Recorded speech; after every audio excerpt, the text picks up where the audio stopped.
Hi, and welcome to this quick 2-minute tutorial on how to warm up and get into your splits. So in this video, I'm going to show you stretches for your hip flexors, your hamstrings, and your glute muscles. So go ahead and roll out your yoga mat, and let's get started.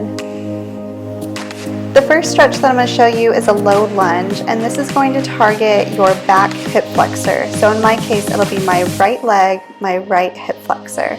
I'm going to keep your head and chest up nice and tall, leaning into that front leg. From here, I'm going to move into Pigeon Pose, so bringing my left leg across my body, trying to keep it parallel with the front edge of the mat, and staying upright or folding over for a deeper stretch. In this one, we're targeting the left glute muscle.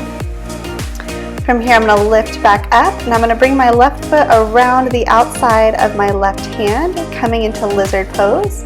Keep your torso up nice and tall, or fold over to deepen the hip flexor stretch on your right leg. From here, I'm going to lift back up, coming back into my low lunge, and then I'm going to straighten out my front leg, coming into a single leg hamstring stretch. Again, keep your torso up nice and tall, or fold over for a deeper stretch.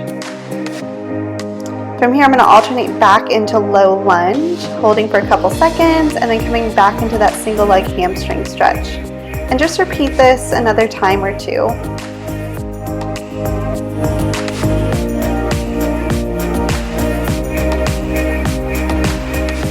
From here, I'm going to reach back and grab my right ankle, coming into a quadricep stretch on my right side.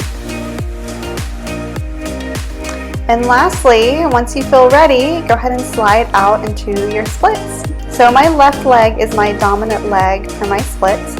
I find it a lot easier for me to come into, but I'm going to show you a trick as to how I get my splits on my right side. Just make sure that you're nice and warmed up for your right leg. So from here, after I warm up, I'm going to lift my hips and rotate them over, coming into my splits on my right side. And for me, this is the easiest way to get my splits on my right side. So give it a try, let me know what you think. But just make sure that you're nice and warmed up before attempting the splits. It is an advanced pose, and you don't want to strain any muscles. And as always, you can join me for more yoga at stayhomeyoga.com. Thanks for joining me.